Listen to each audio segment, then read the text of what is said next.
Welcome to the Age of Vision radio show with your host, Lonnie Clark, where we constantly remind you that love is greater than fear and happiness is resistance.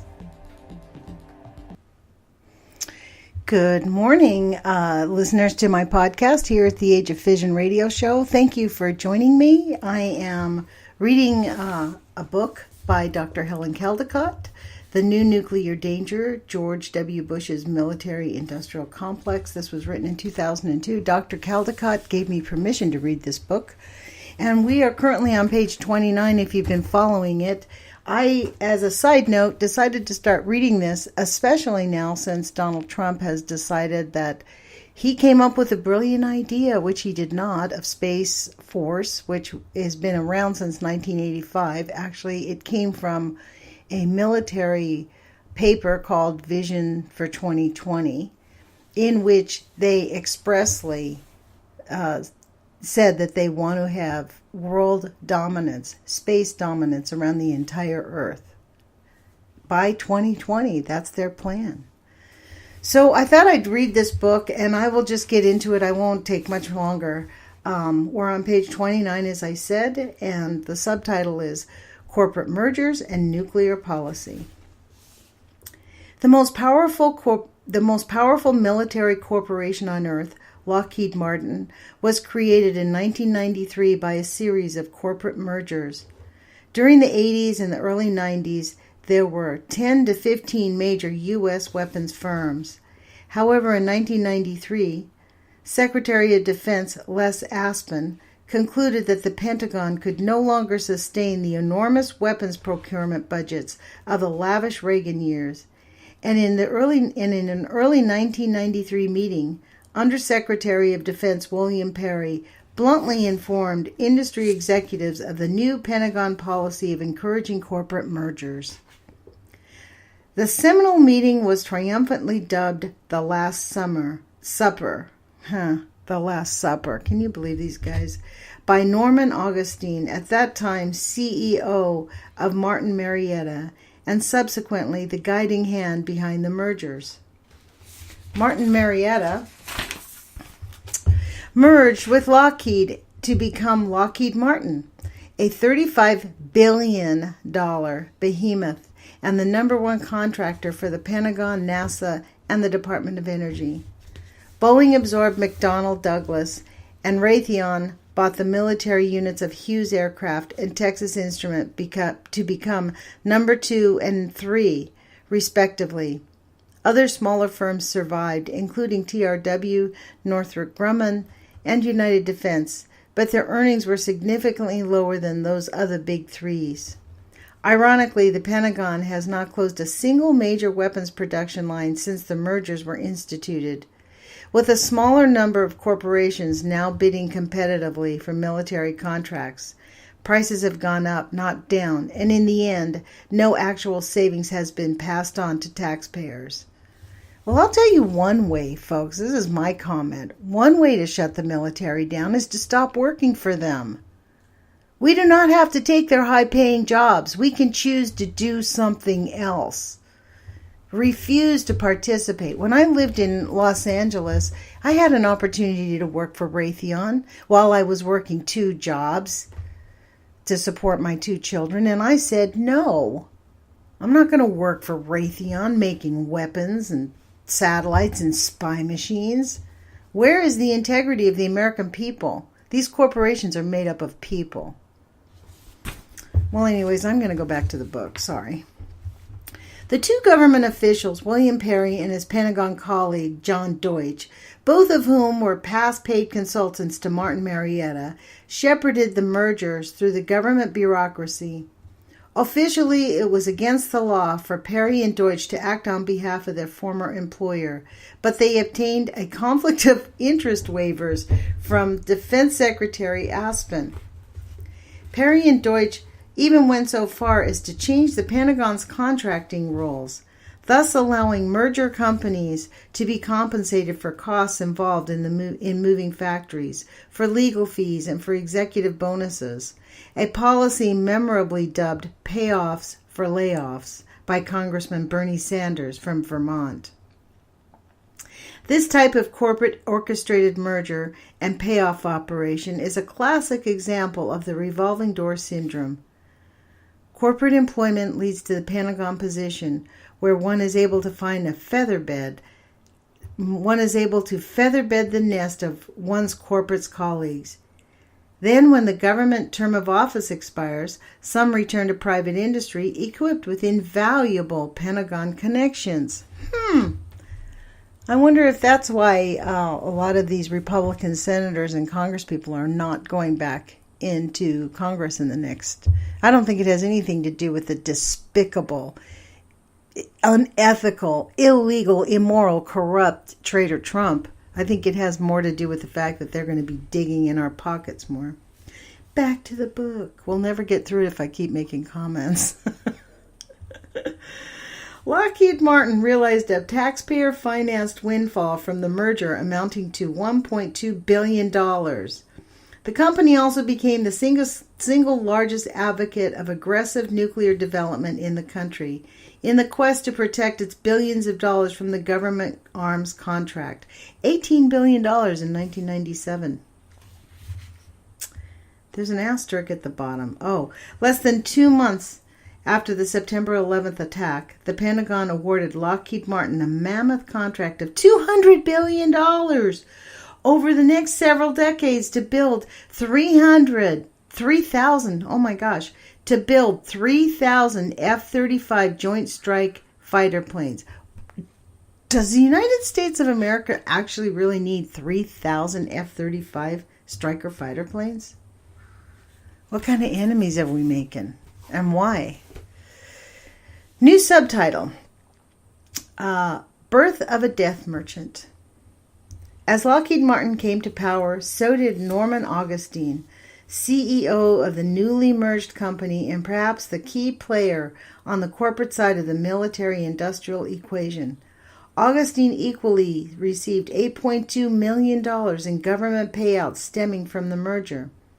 As one Pentagon source noted, if you're concerned about corporate welfare, the one you should look for is Saint Norman Augustine. They called him Saint Norman Augustine. Former Tennessee Governor Lamar Alexander also got $250,000 for the hardship he endured when asked to leave the board of the newly merged company. Who is the man who has to come to play such a key role in the defense industry? Originally a forest ranger, Augustine majored in geological engineering. Hang on, I have to take my glasses off, you guys. As a first-year graduate student, however, he was utterly shocked when the Soviet Union launched Sputnik. I couldn't imagine how we could be number 2, he said, and within months he looked for a job at Douglas Aircraft Corporation. He stayed in the weapons industry ever since. He sees weapons production as a patriotic duty, and he refers to the military corporations as the Fourth Armed Service, noting that increased spending on weapons is a national imperative, not merely a means to increase corporate profits. Well, obviously, and this is me speaking, obviously this gentleman never read the Constitution, because our Constitution does not it specifically calls for not having a standing army. These people are lunatics. I'm not kidding you. While he led the nation's largest corporate military contractor, Augustine was also influential in other areas. As chairman of the Defense Science Board, DSB, a Pentagon panel, he helped to decide for or against multi-billion-dollar weapons project. He was president of the Association of the United States Army, a politically influential group of retired Army personnel, and he served as chairman of the Defense Policy Advisory Committee on Trade, a committee that gives confidential guidance to arms exports to the Secretary of State. Beyond his military credentials, Augustine was also the chairman of the American Red Cross and president of the Boy Scouts of America. Oh, God, that'll tell you. Wow. A hard-driving man conversant with all the major policy and technical issues affecting Lockheed Martin, Augustine was a high-stakes lobbyist and became an unofficial and intimidating policymaker, successfully advocating initiatives that yielded billions of dollars in government funding for his corporation. Former government officials declined the opportunity to testify on Pentagon procurement recommendations because Norman Augustine really wants this. During the summer of 1994, he had become such a presence on the Hill that one staff member referred to him sarcastically as the Secretary of Defense. Augustine continued his dynamically influential role as CEO of Lockheed Martin until 1998, when he was replaced by Vance Kaufman. But Augustine remains on the board, an effective lobbyist for his company, and he continues to participate in military-related activities. He sat on a congressionally mandated bipartisan committee to investigate increasing terrorist threats to the United States. He also participated in a committee in 2001 to assess the efficacy of the ill-fated Osprey helicopter. What Norman Wants, new subtitle. One of the ways military corporations curry favor with lawmakers is by employing people in multiple political districts. The legislators express gratitude for increased employment in their districts by enacting legislation that forces the Pentagon to spend money on weapons that it doesn't necessarily want or need. Lockheed Martin, headquartered in Bethesda, Maryland, has major military research and production corners in 8 other states: Morristown, New Jersey, Marietta, Georgia, Oak Ridge, Tennessee, Colorado Springs, Colorado, Fort Worth, Texas, Albuquerque, New Mexico, Vandenberg Air Force Base in Sunnydale, California, and at the nuclear test site in Nevada. But actually, the corporation maintains facilities in 50 states. As John Pike, formerly of the Federation of American Scientists, said, Lockheed Martin carries a big political footprint. Since 1994, the Republicans gained control of both the House and Congress. Billions of dollars beyond Pentagon requests have been added each year to the military budget. For instance, in the years of 1996 through 98, $20 billion extra was added, 3/4 of which was earmarked for weapons that benefited only their corporate producers. Dozens of unnecessary weapon systems were crammed into the Pentagon budget during the Gingrich era in an add-on game called The Waste That Keeps on Wasting. An egregious example of this is the huge C-130 military transport plane manufactured by Lockheed Martin just outside Newt Gingrich's congressional district in Georgia. Since 1978, the Air Force has sequestered only 5 of these planes, yet Congress built 256. A ratio of 50 for each plane requested. Republican Senator John McCain of Arizona was heard to say that there was so many surplus C-130s that we could use them to house the homeless. Indeed, the Air Force was forced to retire more than a dozen C-130s because they had no use for them. And Congress doesn't even budget for the actual operation of the planes, said to be $1 billion over the next 6 years. These C-130s are deployed as trophies with National Guard units in the states of key congressional members. For example, more than a dozen C-130s sit at Kessler Air Force Base in Trent Lott's home state of Mississippi. You know, the other thing about what happened with our Congress, and this is me commenting, this is not Dr. Caldicott's book. They overbuild the weapons that we say we need. The Pentagon doesn't request as much weapons as we allocate, so that they can sell weapons. The Pentagon is selling weapons to our enemies, or to weak rogue states, or to dictators, or they're shoving off their military equipment to local police departments. I know here in Oregon, the Portland Police Department is a paramilitary organization. It is not a police force in Portland. Portland, in my view, is an excessively violent city because of the police department. I would never live in Portland. I know lots of people love Portland. I have people my daughter lives there, but I personally take one look at the cops there. And my number one rule in life is stay away from cops and doctors because they both kill you. This is so outrageous. This is why I wanted to read this book, because this is how we landed where we are today, folks. So I'm going to get back to this. I can't help but make comments from the peanut gallery. I apologize, but this is just so beyond unconscionable. This is unconscionable behavior that is happening at the Pentagon. And that's happening in Congress. They're just throwing money at military producers, creating more death. It is outrageous. And no regard for human life. There is no regard for human life. Right now, our country literally changed their army manual to accept depleted uranium weapons as normal, non-toxic, non-lethal weapons. They're illegal, according to the UN, and the United States makes them and now sells them. We actually changed our military manual for that.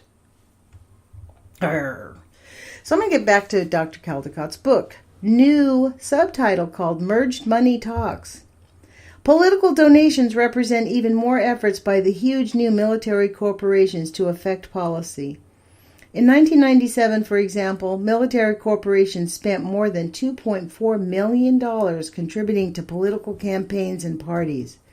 From 1991 to 97, they surpassed even the tobacco companies in political donations by a margin of 32.3 to $26.9 million. Wow. Lockheed Martin led the pack. One Lockheed operator, Bernard Schwartz, a former company board member who owns Loral Industries before it merged with Lockheed in 1996, gave $601,000 to the 1996 Democratic War Chest and more than $1.1 million to the Democratic Party in 2000. And in just 2 years, 97 and 98, America's 6 biggest weapon makers spent $51 million actively lobbying for their killing weapons. Lockheed Martin alone spent $10.2 million lobbying in 1997 and 98. Of course, lobbying activities are tax deductible. So, I wonder how much it is now. I bet you it is freaking off the charts. Wow. Lockheed Martin has even installed company people in key positions in Democratic and Republican presidential campaigns. For example, Lockheed's Vice President Bruce Jackson served as vice chair of the Dole fundraising campaign in 1996. He subsequently occupied the same position for Governor George W. Bush in 2000.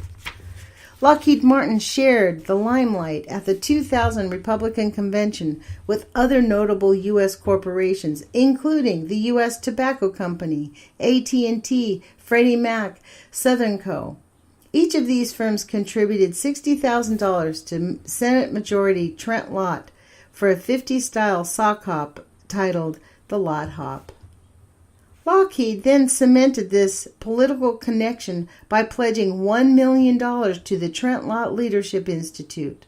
Lott, in turn, has helped out bail out Lockheed's multi-million-dollar F-22 fighter plane project in the late 90s, when it experienced huge cost overruns and was not performing according to specification. He also helped to fund the construction of many superfluous C-130 planes. And he vigorously supported the Theater High Altitude Area Defense Project called THAAD, for which Lockheed Martin received $4 billion. THAAD has failed 6 of its 8 tests, by the way. Lott's generosity did not stop there. In September 2000, he steered a bill through the Senate to provide $4 to $6 billion in tax subsidies to the tobacco, arms, and pharmaceutical industries over the next decade. As William Hartung, a senior fellow at the World Policy Institute, writes, the provision of the bill would would give double tax breaks to tax exporters like Boeing, Raytheon, and Lockheed Martin is particularly outrageous. These companies already benefit from over $7 billion per year in government grants, loans, and promotional activities designed to promote U.S. weapon exports. If there ever was an example of an industry that emphatically does not need more government money, the U.S. weapons industry is it. So even the World Policy Institute is balking. Other corporate-influenced people at the Republican convention included House Majority Whip Tom DeLay, who received the Boeing-Lockheed Award with no apparent embarrassment. When DeLay was later questioned about the ubiquitous corporate donations, he said, "We're raising money left and right, and we'll leave this convention with a significant amount of resources." That's why you went to jail, Tom DeLay. You had no guilt, no sense of remorse. This guy is just... Oh, you know what? He's still alive, too. I bet you he's still doing a bunch of these dirty deals even after he got out of jail. Then he added, "It's cynical for the media to make it like it's bad. It's better to raise money than to have the government pay for elections." No, sir, it is not. The government should be paying for all of our elections. We should have no dirty money at all in elections. All elections should be 100% taxpayer funded, period. While 97% of Americans do not contribute to any political party, Lockheed Martin, TRW, Raytheon, and Boeing collectively gave $6 million in the campaign contributions during the election year of 2000. What they say these last elections are costing like $81 million. Like, this is nothing. They have really ramped up the giving, haven't they? Back to the book. These weapons firms have consistently contributed more to Republicans than Democrats by a 2-to-1 margin since Republicans took control of Congress in 1994.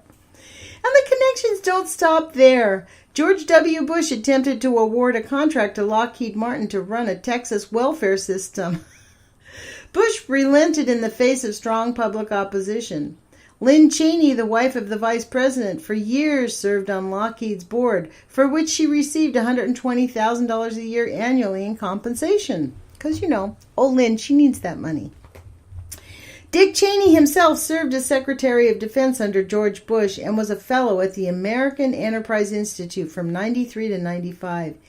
He scored a 100% rating from the American Conservative Union and a 0% from the American for Democratic Action during the 80s.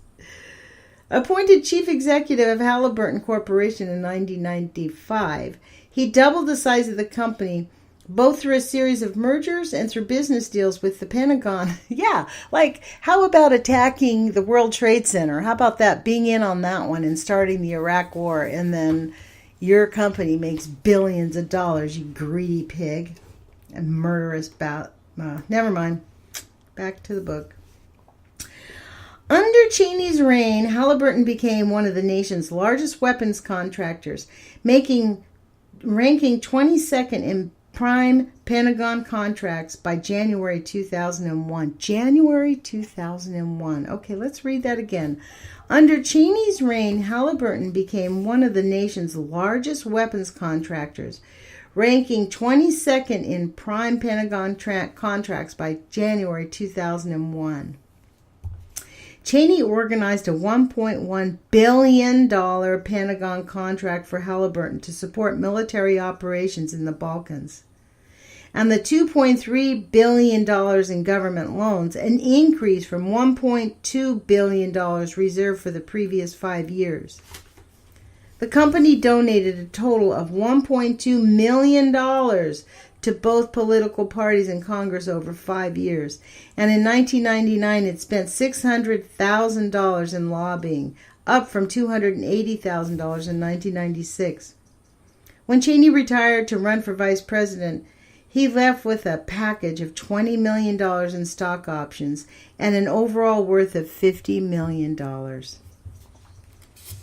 His Democratic opponent in the vice presidential race, Joseph Lieberman, is not without corporate taint either. Both Gore and Lieberman were avid solicitors of campaign funds from Lockheed Martin and Raytheon. Lieberman was one of the first Senate Democrats to join the Senate Majority Leader Trent Lott and Senator Thad Cochran to support Star Wars. He lobbied extensively for the troubled Lockheed Martin F-22 plane. At $200 million per plane, it is the most expensive ever built. The engines are constructed by a branch of the United Technologies in his home state of Connecticut. He received over $96,000 in political donations from military corporations in 2000. Lieberman also supported loan guarantee programs for countries buying American weapons, and he voted against the Arms Sale Code of Conduct, legislation that prevents weapons from being sold to countries with a poor human rights record or countries that may be working on developing nuclear weapons. Let's read that again. So this was Senator Lieberman, also supported loan guarantee programs for countries buying American weapons, and he voted against the Arms Sale Code of Conduct, legislation that prevents weapons from being sold to countries with poor human rights records or countries that may be working on developing nuclear weapons. He voted consistently against initiatives to reduce the U.S. military budget, and he supported programs to prevent transfer of money from military to domestic programs.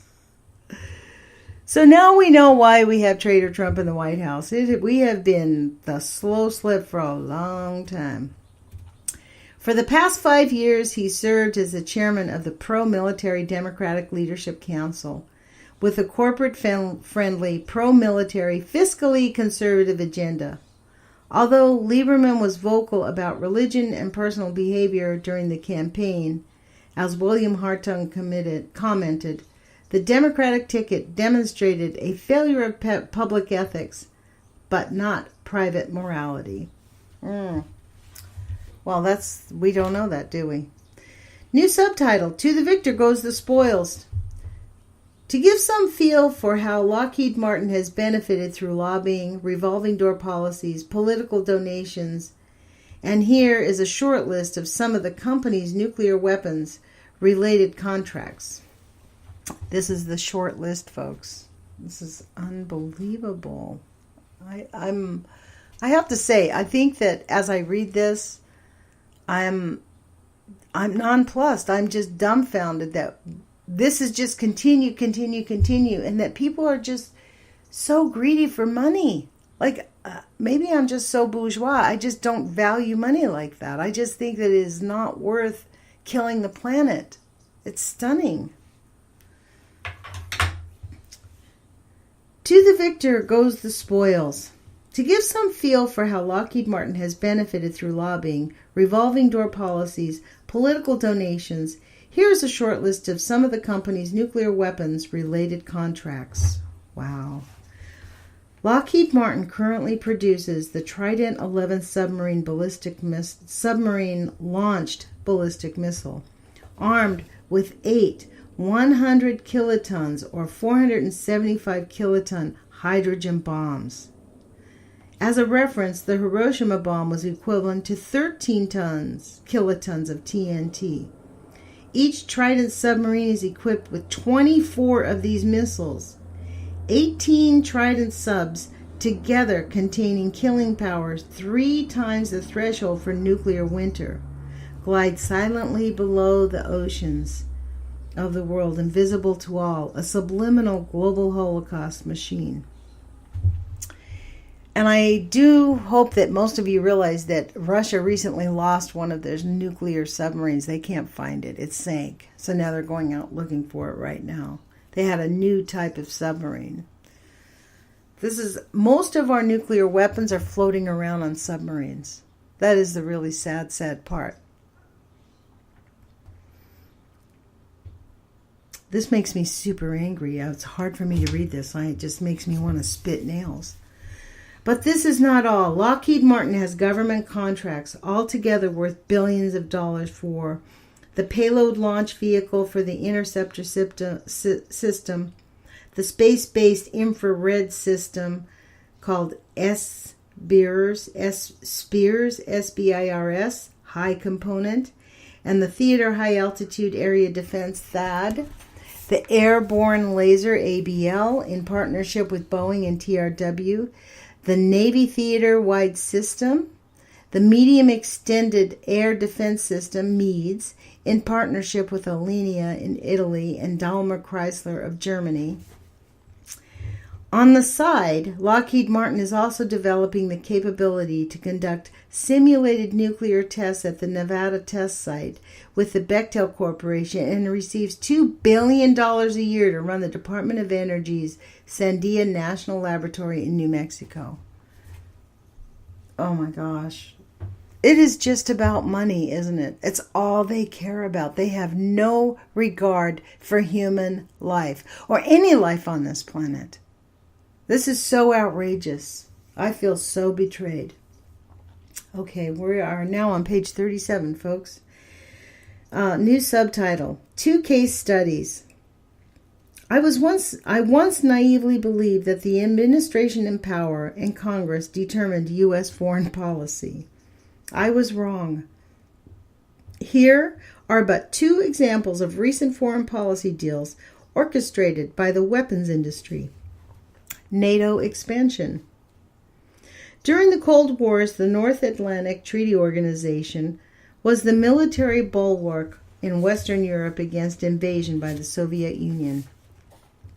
Western European countries enjoyed protection under the American nuclear umbrella. If the Soviets invaded, America would use nuclear weapons to fend off the attack. If necessary, the U.S. would be prepared to absorb a nuclear attack on its own territory to defend its NATO allies. The U.S. has always controlled the NATO alliance. When the Berlin Wall fell, the Bush administration promised Gorbachev that NATO would not expand into Eastern Europe if Russia did not oppose the admission of a unified Germany into the alliance. But when Clinton got elected, he decided to enlarge NATO in violation of President Bush's agreement. By welcoming the Czech Republic, Hungary, and Poland into NATO, and arming these former Eastern Bloc countries, 2 of which directly adjoined the Russian border, America reestablished a hostile situation with Russia. The reason given was that the free market democratic reforms would be consolidated, and an expansion of the market into former Eastern Bloc countries would benefit trade and the U.S. economy. But the truth was different. U.S. military corporations knew that NATO expansion presented a huge marketing opportunity. Any new NATO country would be forced to upgrade its weapon systems to NATO standards. Lockheed Martin was well represented among the lobbyists. Bruce Jackson, a vice president, volunteered to become president of the U.S. Committee to Expand NATO, a lobbying and public education organization operating out of the offices of the American Enterprise Institute. This committee ran a series of ads in the congressional magazine Roll Call stating that Americans agree on NATO expansion. I don't think they actually asked us, did they?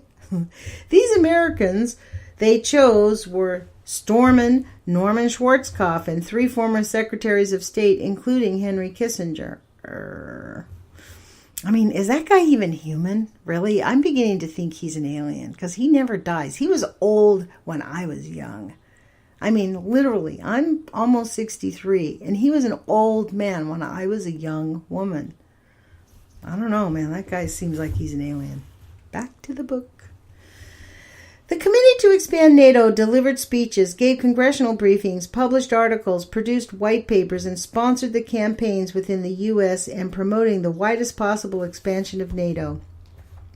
In 1997, Norman Augustine toured prospective NATO countries and enthusiastically supported the entry of Romania into the club, a country that shares a long contiguous border with Russia, and to which his company had already sold $82 million in radar equipment. Lockheed Martin, Textron, and McDonnell Douglas funded organizations such as the American Friends of the Czech Republic and foundations promoting Romania's entry into NATO. They also bankrolled a public referendum in 1997 in Hungary and on NATO expansion and vigorously worked with the top leadership in Poland. The Czech Republic, Romania, and Hungary Excuse me, I'm going to read that sentence again because I butchered it. They also bankrolled a public referendum in 1997 in Hungary on NATO expansion and vigorously worked with the top leadership in Poland, the Czech Republic, Romania, and Hungary to convince them that the best way to gain U.S. support was to support entry into NATO was to buy American weapons. So you want to get into NATO? Buy American weapons, folks. Despite official rhetoric to the contrary, the expansion of NATO was entirely about weapons sales, the bill for which will run into the range of $500 billion over 12 to 15 years, $2,500 for every American household, since America ends up bankrolling much of this American military expenditure. And so here we have almost $1 trillion now being budgeted for the 2018 military budget. Almost $1 trillion, $775 billion. Our country needs to spend $700. Think of that number, folks. We have children sleeping in the streets with their parents, going to school hungry. This is so outrageous. It is beyond comprehension that people are not jumping up and down in the streets.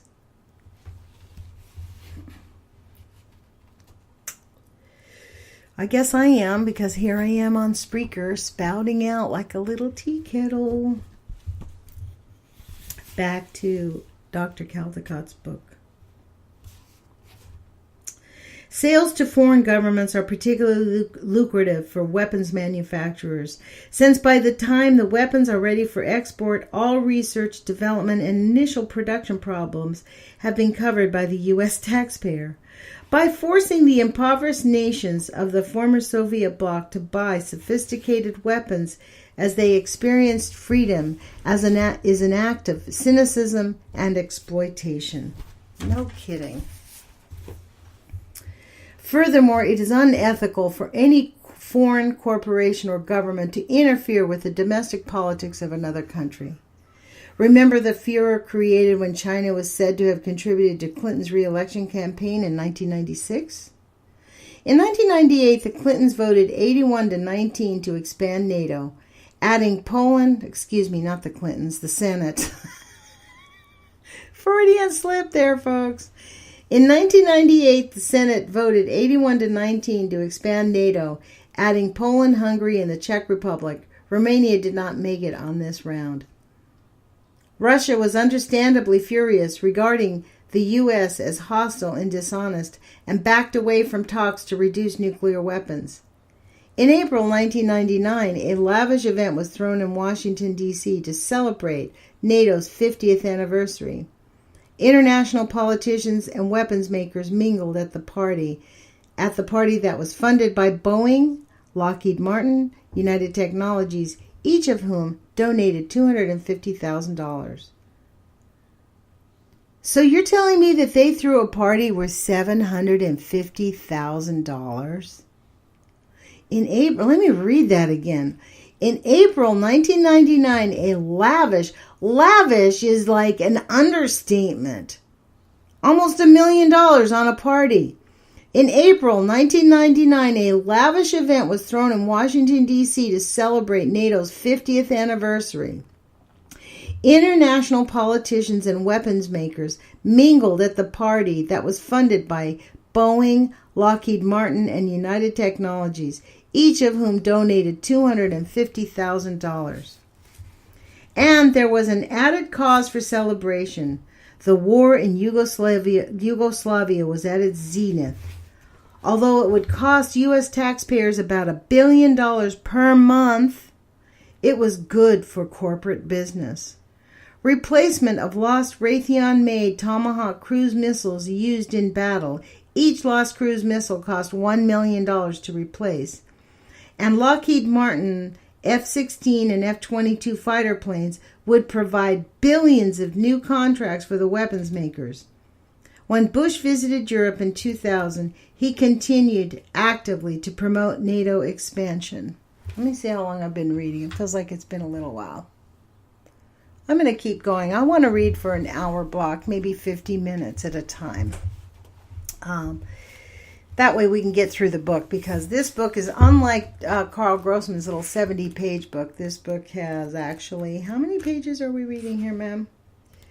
There's quite a few pages. Just the book itself without all the magnificent references in the back, which I think we should at least peruse at the end of this book.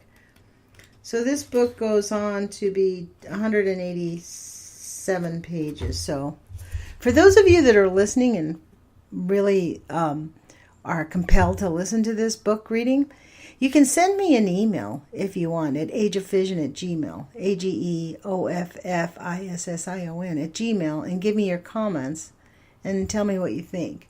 I know here on Spreaker that there's some type of a chat capacity, but I don't really know how to do it. So Gmail is the best way to get in touch with me if you want to get in touch with me and give me some suggestions or not.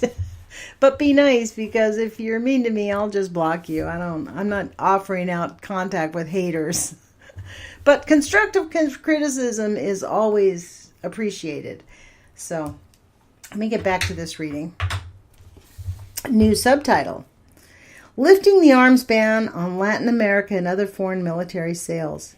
For 20 years, the United States had a policy of banning arms sales to Latin America because it was populated by brutal dictators. Brutal dictators that the United States trained. However, when the Reagan years ended and the domestic weapons spending bonanza faded, foreign markets were seen as a way to increase corporate profits. Lockheed Martin, Boeing, and others decided to eliminate restrictions based on human rights or the possible nuclear weapons proliferation record of any particular country in order to avail themselves of new weapon markets. They also decided to organize new government subsidies so that the U.S. taxpayer would supply cash to foreign countries to buy weapons. You get this? It was the military people who organized that. The weapons makers. So now we have to supply cash to foreign markets so that they can buy weapons from the military people. What a shakedown, man. Clinton's Defense Secretary William Perry, formerly Norman Augustine's paid consultant, joined Lockheed Martin to become an advocate within the administration to lift the Latin American weapons ban, despite strenuous resistance by the State Department. To this end, the Air Force performed demonstration flights of the F-16 fighter plane at the 1996 air show in Santiago, Chile, and Brazilian generals were invited into the cockpits of F-16 planes to do test flights. Aerospace lobbyists then organized 38 senators and 78 House members to send letters to the Secretary of State Warren Christopher, a former director of Lockheed, supporting the abolition of the ban. This was lucrative work because these legislators subsequently received a total of $1 million in political action committee contributions from the relevant military companies. A Lockheed Martin brochure was published on their website and distributed at arms conferences and on the Hill, touting the Latin arms market to be $3 to $15 billion opportunity over the next 10 years. At the same time, former Costa Rican president and Nobel Peace Prize winner Oscar Arias Sanchez also was vigorously promoting a moratorium on sales of advanced weapons to countries in Latin America to promote conflict prevention and force reductions. Yet President Clinton's allegiance was to the weapons industry.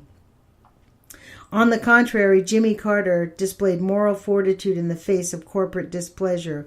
One notorious Carter State Department cable, which became known as the Leprosy Letter, warned its diplomats to shun arms exporters. Wow.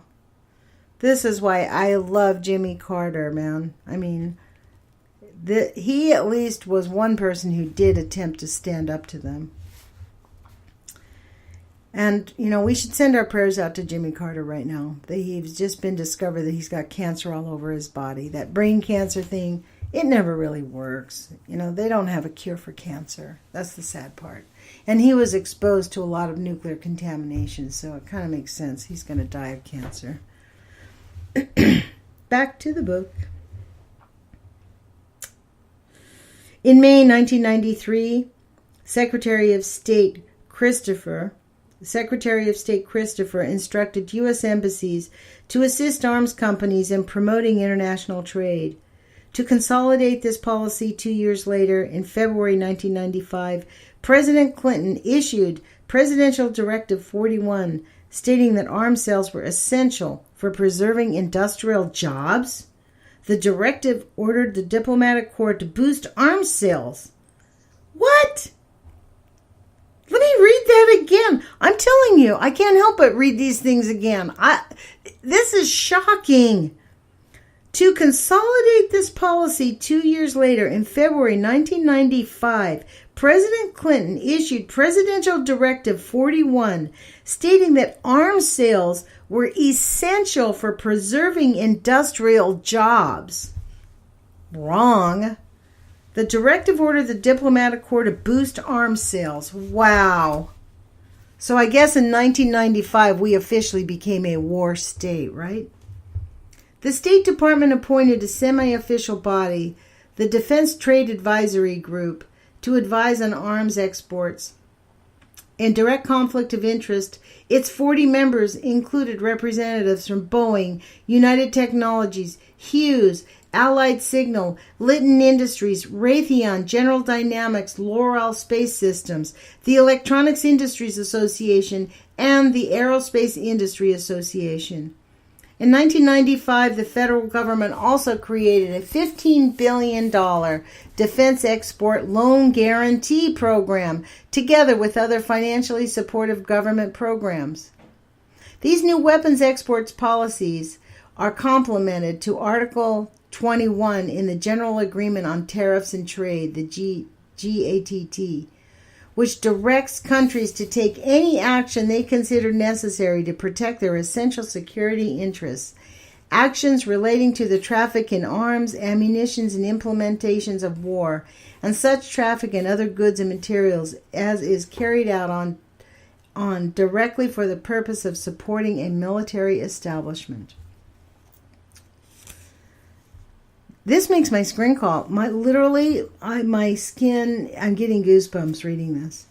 The GATT Accord was written in 1993 by transnational lawyers, some of whom represented the military-industrial complex. Lockheed Martin and others benefit hugely from foreign military sales. American firms typically arm both sides of regional conflicts, a practice that is fundamentally good for business. I guess if you're in the business of murder. Ancient enemies are armed.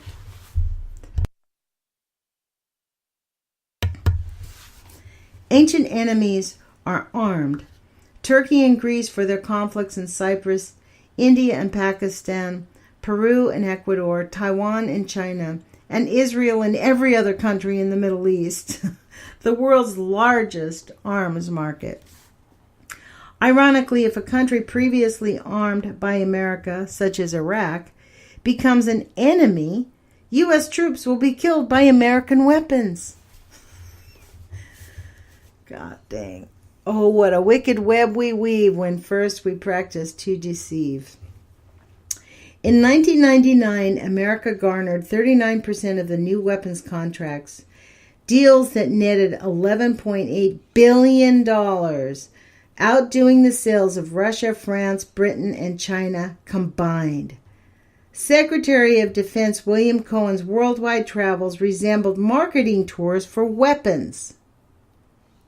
He encouraged Chile and Argentina, longtime enemies, to upgrade their arsenals. He pushed weapons in the Persian Gulf states, in Eastern Europe, in Western European countries, in Japan, and in Australia. No country is exempt from the outreach of the United States. Here is a sampling of the weapons sold abroad by Lockheed Martin from 1994 to 2000. Advanced gunnery training systems to Egypt. Army tactical missiles and launch assemblies to Greece and South Korea. C-130 Hercules transport planes and or associated spare parts to Bangladesh, Brazil, South Korea, Kuwait, Saudi Arabia, Taiwan, Turkey, and Zimbabwe also took some spare parts of the C-139 airplanes. C-130 transport planes to Bolivia, Botswana, Bulgaria, Ethiopia, Greece, the Philippines, Romania, South Africa, Tunisia, Zimbabwe, and the H-30 transport planes to Malaysia. So the United States military, this is me. Like, I am exploding here. Our country is nothing but a warmongering machine. I have to say, I haven't read this book. I'm reading this book with you, so my responses are real. I am like, there's more. I'm going to get to the rest of it. Okay, let's read this. F-16 fighter jets to South Korea and Taiwan. Turkey and Egypt received upgrades to their F-16s. F-16AB fighter Falcons to Bahrain and Jordan. F-16CD Falcons and upgrades to Bahrain, Egypt, and Singapore. F-104s to Zimbabwe. Hellfire 2 air-to-ground anti-tank missiles to Egypt, Israel, Kuwait, and Taiwan. Lantern, which is low-altitude navigation and targeting infrared for night navigation pods to Egypt, Singapore, and Turkey. Mk-41 vertical launch systems to South Korea. Multiple launch rockets, MIRSs, to Israel, South Korea, and Turkey. So those multiple launch rockets are actually what is destroying the Palestinians. Multiple launch rocket systems extended range to South Korea. P-3B Orion Patrol aircraft to Argentina and Greece. Sharpshooter infantry Sharpshooter infantry fighting vehicles to Egypt. T-33 to Zimbabwe and Turkey. Walleye missile tubes, Vidicons to Israel. Oh my God. This is the end of chapter 4, and I think I'm going to end there. We're headed into chapter 5 now. We'll pick this up on our next podcast. I'm doing this podcast once a week, and I am doing other podcasts for the Age of Fission. This podcast is being read really specifically for KEPW 97.3 here in Eugene, Oregon. They have asked me to continue to read these books, so I am. In between me getting started on my own podcasting, I was reading these books on my YouTube channel. So now they've asked me to put them on their airwaves on the Age of Fission. I'm on KEPW at 11 o'clock at night, kepw.org. You can go online and listen to the live streaming. It's an FM radio station. I'm completely dumbfounded. This book is going to educate me. This is why I'm really glad that Helen Caldicott, that Dr. Caldicott, gave me permission to read her book. Because there are so many facts. Imagine this book was written 10, 15 years ago. How much worse it is. How much more corruption it is. Today's date is 8/22, right? This is the first day after we got the news that Michael Cohen stood in court and said, yeah, the President of the United States instructed me to conduct an illegal act and I did it. And the Republicans today are twisting like pretzels, trying to convince Americans that it wasn't illegal to pay off that woman, that they do it all the time. Yes, it's illegal to pay off somebody 2 weeks or 3 weeks before the election. That's illegal. It's election influencing. That's what this is all about. But as this book is highlighting, it doesn't really matter. I don't think they really care. They could care less. It does not matter to them. All they care about is money. That's the resistance, isn't it? It's the resistance. The money train is just going to kill them all and kill us all. I don't know where you guys are, but right now there's a lot of smoke here. And it does not feel good. Our lungs are harming. I read an article last week that said the fires are re-releasing radioactivity into the air. This is so outrageous that we even allow this. It is up to us, folks. I mean, the reason I keep coming back to YouTube and I come back to these public venues is because we have a limited time here on this planet, naturally. I mean, we're not creatures that live 300 or 400 years like some turtles and some fish, right? We die within 50 to 100 years, most of us, And what really matters is love, how we treat each other. And our country, the United States of America, has turned into a warring state where we are selling and forcing weapons on other countries who want to be peaceful states. We have black people in our country being shot by police officers while the President of the United States is talking about a single woman being murdered by an undocumented person. It is so out of balance. It's so wrong.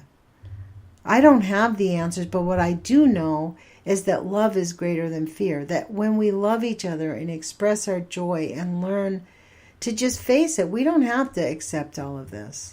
We can say no. We can actively. Part of what happens in a democracy is it gets corrupted because people like me didn't pay attention. Like I literally have not. This is all new information and it's quite old. They don't advertise this stuff. In fact, they make a point of not advertising. And they make jobs like at Raytheon and McDonnell Douglas. All those are great jobs. Like who wants a job there? Not me. And I would hope, there's obviously millions of people that work there, hundreds of thousands if not. I mean, these are worldwide corporations, every single little part of it all. Anyways, I'm going to end here. I really want to thank you for joining our podcast. I am going to be doing another little podcast. I'm going to be putting up a couple of different podcasts. I am going to do a podcast. I've decided it's called The Proximity Factor. It is going to be dedicated 100% only to covering the danger that is posed to us by the most dangerous nuclear plant on the planet, and that is the Columbia Generating Station. And the reason I call it the proximity factor is because of its proximity to Hanford. We know that in the Northwest, we are waiting for an earthquake, huge earthquake up here. But even if we just had a 6.5 or a 6.6 earthquake underneath Columbia Generating Station, which we also know has active earthquake faults there. And if that happens, nobody could get into Hanford because Hanford is only 12.7 miles away from Columbia Generating Station, which is why I call it the proximity factor. If no one can get into the tanks at Hanford to stir them up, they need 24-hour maintenance. And if nobody can get in there, it is highly likely that within 72 hours, we are going to have a fire that we cannot put out for over 100,000 years. When CGS has a nuclear meltdown, even a small one like 3 Mile Island where they cap it and call it all good, you have to not go within a 25-mile parameter of the nuclear power plant or you die within 20 minutes. Literally, you cannot go in there for 2 solid weeks. Within a 25-mile parameter. CGS is 12.7 miles, which means Hanford's going to go unattended for at least 2 weeks. And there is a huge likelihood that we are going to have a nonstop fire.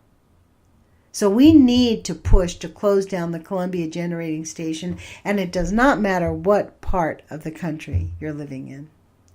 So I want to thank you guys all for joining us, and I've really appreciated reading this book with you, and we will talk with you guys soon.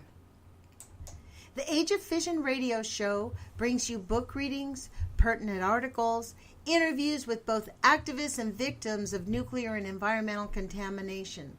We strive to deliver only the facts from reliable sources. We want to remind you that love is greater than fear, and happiness is resistance. Our dedication to love and happiness paves the road for innovation and healing. As we face our harsh reality, let us hold each other up and rejoice in our humanity. If you want to comment, please send your thoughts to ageoffision@gmail.com. That's AGEOFFISSION @gmail.com. To your host, Lonnie Clark.